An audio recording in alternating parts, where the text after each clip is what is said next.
नमस्कार, मी ॲडव्होकेट प्रतिभा सावंत. माझ्या यूट्यूब चॅनलमध्ये आपलं हार्दिक स्वागत आहे. आजचा जो व्हिडिओ आहे तो आपण स्ट्रिक्ट कन्स्ट्रक्शन ऑफ टॅक्सिंग स्टॅट्यूटच्या रिलेटेड आहे. इंटरप्रिटेशन ऑफ स्टॅट्यूटचा हा एक प्रिन्सिपल आहे. तर टॅक्स म्हणजे काय, टॅक्सिंग स्टॅट्यूट काय, टॅक्सच्या रिलेटेडचे स्टॅट्यूट. आता टॅक्स कशासाठी घेतला जातो? गव्हर्मेंट टॅक्स कलेक्ट करतं. टॅक्स म्हणजे काय, कर, collection of revenue by government.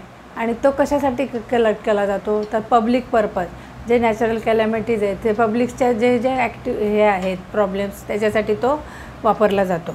आता फी आणि टॅक्समधला फरक काय? फी म्हणजे काय, जेव्हा मुलं शाळेत जातात आणि कॉलेजला वगैरे जातात तेव्हा फी भरतात. फी कोणाला देतात? शाळा कॉलेज जे संस्था आहे किंवा शाळा आहे त्यांच्या ॲथॉरिटीला आपण पैसे देतो, त्याच्याबद्दल ते सर्व्हिस प्रोव्हाइड करतात. म्हणजेच फी हे सर्व्हिस प्रोव्हायडरला त्याचे जी काही सर्व्हिस दिली त्याच्याबद्दलचे आहेत. आणि टॅक्स हा जो गव्हर्मेंट कलेक्ट करतो आणि तो रेव्हेन्यू कलेक्ट केला जातो फॉर पब्लिक पर्पज. असा फी आणि टॅक्समधला मेन डिफरन्स आहे. आता आज आपण बघतो आहे टॅक्सिंग स्टॅट्यूटचं इंटरप्रिटेशन कसं केलं पाहिजे, तर स्ट्रिक्टली इंटरप्रेट केलं पाहिजे. आता कॉन्स्टिट्यूशन आहे. आता टॅक्स कोण ॲथॉरिटी करू शकते? कॉन्स्टिट्यूशनमध्ये 3 लिस्ट दिलेल्या आहेत. एक युनियन लिस्ट आहे, स्टेट लिस्ट आणि कॉन्करंट लिस्ट. युनियन लिस्ट म्हणजे फर्स्ट लिस्ट आहे. त्याच्यामध्ये युनियन म्हटल्यावर लक्षात येईल तुम्हाला सेंट्रल गव्हर्मेंट त्या युनियन लिस्टखाली जे सब्जेक्ट्स मेन्शन केलेले आहेत त्याच्या रिलेटेडचे लॉज सेंट्रल गव्हर्मेंट बनवतं.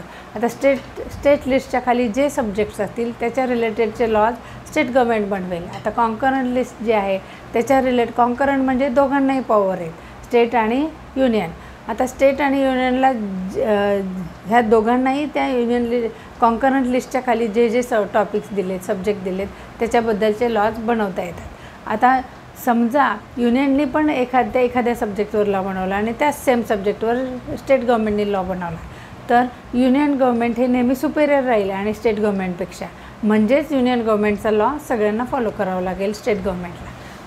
असा म्हणजे always union government law will prevail, म्हणजे तो पुढं जाईल. ह्याला तेवढं व्हॅल्यू नाही राहणार, का तर युनियनने बनवलेला लॉ म्हणजे त्याच प्रोव्हिजन स्टेटला फॉलो करावे लागतील. आता कोणताही व्यक्ती गव्हर्मेंटला स्वतःहून पैसे काढून देईल का? नाही. मग आता गव्हर्मेंटला हे टॅक्स इम्पोज करावा लागतो. आता इम्पोज करण्यासाठी काय करावं लागेल? एखाद्या ॲथॉरिटीने तो लॉ बनवला पाहिजे आणि तो लॉ बनवला त्याला ॲथॉराईज करावं लागेल पार्लमेंटमध्ये परमिशन घेऊन, आणि मग तो सगळ्यांच्यावर इम्पोज केला जाईल की लादला जाईल की इतकी त्या तुमची जी पैशाची काय कपॅसिटी आहे किंवा तुमचं अर्निंग सोर्स काय आहे आणि तुमचं इन्कम काय आहे त्याला धरून ती टॅक्स लायबिलिटी तुमच्यावर दिली जाते. आणि त्याच्याबद्दलचं इन्कम टॅक्समध्ये प्रोव्हिजन्स दिलेले असतात की ह्या कॅटेगरीला इतकं किंवा तुमच्या इन्कमप्रमाणे त्या कॅटेगरी केलेले असतात आणि त्याप्रमाणे तुम्हाला लॉ भरावा लागतो. तर टॅक्स इम्पोजिशन हे बर्डन आहे, म्हणून टॅक्सिंग स्टॅट्यूट हे स्ट्रिक्टली कन्स्ट्रक्ट केले पाहिजे. त्याचं इंटरप्रिटेशन हे स्ट्रिक्ट व्हायला पाहिजे. का तर टॅक्स आता बर्डनसम आहे. आता कोणालाही स्वतःचे पैसे दुसऱ्याला काढून द्यावे वाटणार नाहीत. मग ते बर्डनसम म्हणजे कंपल्सरी त्याच्यावर इम्पोज केला जातो आणि तेव्हाच लोक त्याला टॅक्स, नाही तर मग त्याला हे आहेत, शिक्षा आहेत. टॅक्स भरला नाही तर शिक्षा आहेत, म्हणून लोक पैसे देतात ते टॅक्सचे.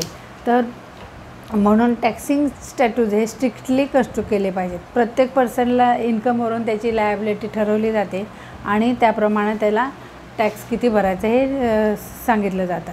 म्हणून टॅक्सिंग स्टॅट्यूटची लँग्वेज ही नेहमी क्लिअर असली पाहिजे, अनॲम्बिग्युअस असली पाहिजे. आणि लेजिस्लेटर्स जे बनवतात टॅक्स स्टॅट्यूट त्याच्यात क्लॅरिटी असते की ह्या कॅटेगरीला इतका, म्हणजे त्यात कन्फ्युजन नको. कारण कन्फ्युजन क्रिएट झालं तर कोणी किती टॅक्स भरायचं याच्यावर कन्फ्युजन तयार होईल. आता लेजिस्लेटरचं इंटेन्शन जे आहे टॅक्सिंग स्टॅट्यूटमध्ये ते natural meaning of the word हे त्याच्यातलं घेतलं पाहिजे. म्हणून त्या लेजिस्लेटरचं इंटेन्शन त्यातून एक्सप्रेस होतं आणि तेच जे होणारं इंटेन्शन आहे तेच तुम्ही त्याच्यात घेतलं पाहिजे. तर टॅक्सिंग स्टॅट्यूटमध्ये वर्ड्स जर रिझनेबल इंटरप्रिटेशन देत असतील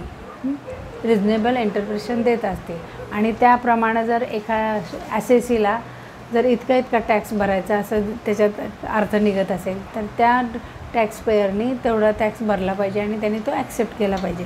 असे त्याचे गाईडलाईन्स आहेत. आता टॅक्सिंग स्टॅट्यूट जे आहेत तो रिट्रोस्पेक्टिव्हली वापरता येत नाही, म्हणजे मागच्या वर्षासाठीचा तो वापरला जाणार नाही. ह्या वर्षीचे जे ते क्रायटेरिया लावला आहे तो ह्या वर्षाचा वापरला जाईल आणि प्रॉस्पेक्टिव्हलीच वापरला जातो. रिट्रोस्पेक्टिव्ह म्हणजे मागील गोष्टीसाठी आणि प्रॉस्पेक्टिव्ह म्हणजे ह्याच्या ज्या दिवशी तो इनॅक्ट केला त्याच्या पुढं तो वापरला जातो. म्हणून टॅक्सिंग स्टॅट्यूट्स हे नेहमी रिट्रोस्पेक्टिव्हच वापरले जातात. आता ह्याच्या रिलेटेडचे आपण केस लॉज बघूया. हां, आता स्ट्रिक्ट इंटरप्रिटेशन म्हणजे नॅरो इंटरप्रिटेशन. आता ह्याच्या रिलेटेडचे केस लॉज काय आहेत? पहिली केस लॉ आहे Atlas cycle industry limited versus state of Haryana. ही केस आहे. आता ही केस आहे ती हरियाणा म्युन्सिपाल्टी जी आहे त्याचं जे ज्युरिडिक्शन अधिकार क्षेत्र येतं हरियाणा म्युन्सिपाल्टीचं, त्याच्यामध्ये काही एरिया त्यांनी आता लेटेस्ट ॲड केलेला आहे. आता लेटेस्ट तर एखादा म्हणजे प्रत्येक महानगरपालिकेची जी हद्द ठरलेली असते त्याच्यात तो जो एरिया येतो त्याच्यात तो टॅक्स गोळा करू शकतात. परंतु जर एखादा एरिया नवीन आता जे डेव्हलप झालेले आहेत नवीन भाग ते पण त्याच्यात ॲड केले तर त्या डेव्हलप झालेल्या भागातील लोकांनी त्याच्यातच म्युन्सिपाल्टीमध्ये टॅक्स भरायचा आहे. याच्यासाठी काय करावं लागेल? त्या म्युन्सिपाल्टीला एक नोटिफिकेशन पाठवावं लागेल किंवा डिक्लेअर करावं लागेल न्यूजपेपरला. ह्या कालावधीनंतर ह्या एरियातल्या लोकांनी ह्या म्युन्सिपाल्टी अंडर टॅक्स भरावे लागते. पण हे सगळं ॲटोमॅटिक होणार आहे का? नाही. का तर लोकांना काय माहिती की तुम्ही ते भाग तुमच्यात ॲड केलेला आहे. मग त्याचं नोटिफिकेशन द्यावं लागेल आणि डिक्लेरेशन झाल्यानंतर त्या तारखेनंतर तो भागातले लोक ते जे पण म्युन्सिपाल्टीचे रूल्स रेग्युलेशन ऑर्डर असतात त्या सगळ्या फॉलो करायला बांधील राहतील. म्हणून ह्याच्यात टॅक्स भरण्यासाठी ही केस आहे आणि म्हणून त्यांना नोटिफिकेशन देऊन कंपल्शन करावं लागेल. असं ॲटोमॅटिक ते होणार नाही. झालं. ह्याच्यानंतर सेकंड केस लॉ काय आहे? State of Uttar Pradesh versus course India limited. आता कोर्स ही कंपनी आहे ती कार्बन पेपर बनवते. हां, आता त्याच्यात त्यांनी ही केस अशी केलेली आहे की जे हे उत्तर प्रदेशचे जे सरकार आहे त्यांनी न्यूजपेपर नाही साध्या पेपरवर टॅक्स लावलेला आहे. म्हणजे जे आपण नेहमी रायटिंगसाठी प्रिंटिंगसाठी जे पेपर्स वापरतो किंवा पॅकेजिंगला म्हणजे रेग्युलरचे जो पॉप्युलर सेन्स आहे पेपरसाठीचा जो वापरला जातो तो सेन्सच ह्याच्यात घ्यायचा आहे. ह्याच्यात कार्बन पेपर हा इन्क्लूड नाही केला आहे. ह्याच्यामध्ये जे नोटिफिकेशन आहे त्याच्यात त्यांनी पेपर हे धरले की त्याला टॅक्स लावला आहे. पण कार्बन पेपर हा एक्झिम्प्ट केलेला आहे. म्हणून ह्या ॲपिलंटने तसं केलं आहे की कार्बन पेपर पण त्याच्यात धरायचं का? तर नाही. जे पेपरचा अर्थ रायटिंगसाठी प्रिंटिंगसाठी किंवा आपल्या नेहमीच्या कामासाठी न्यूजपेपरसाठी ह्या सगळ्यावर टॅक्स लागला जाईल. फक्त कार्बन पेपरवर हा टॅक्स लागला जाणार नाही कारण कार्बन पेपर हा त्या लिस्टमधून एक्झिम्प्ट केलेला आहे आणि अशा प्रकारे तो टॅक्सिंग स्टॅच्यूचा अर्थ त्याच्यात घेतलेला आहे. तर ह्या आपण आता स्ट्रिक्ट कन्स्ट्रक्शन ऑफ टॅक्सिंग स्टॅच्यूचे मिनिंग्स बघितलेत, नंतर ऑब्जेक्टिव्ह बघितलेत, नंतर कॉन्स्टिट्यूशनच्या अंडरच्या लिस्ट बघितल्या आणि प्रत्येक गव्हर्नमेंटच्या पॉवर्स बघितले आणि कुठले रूल्स लावले पाहिजेत की जो टॅक्स भरतो टॅक्स पेयर आहे त्याच्या फेवरमध्येच त्याचं इंटरप्रिटेशन व्हायला पाहिजे की बर्डन सम म्हणजे त्याच्यावर जबरदस्तीने त्याच्यावरून घ्यायला नको.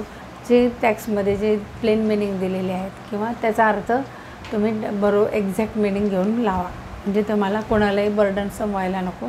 अशा प्रकारे स्ट्रिक्ट कन्स्ट्रक्शन ऑफ टॅक्सिंग स्टॅट्यूट बघितलं आहे. आशा व्यक्त करते की हे तुम्हाला आवडलं असेल हे लेक्चर तर लाईक करा, सबस्क्राईब करा आणि शेअर करा आणि कॉमेंट्स करा. धन्यवाद.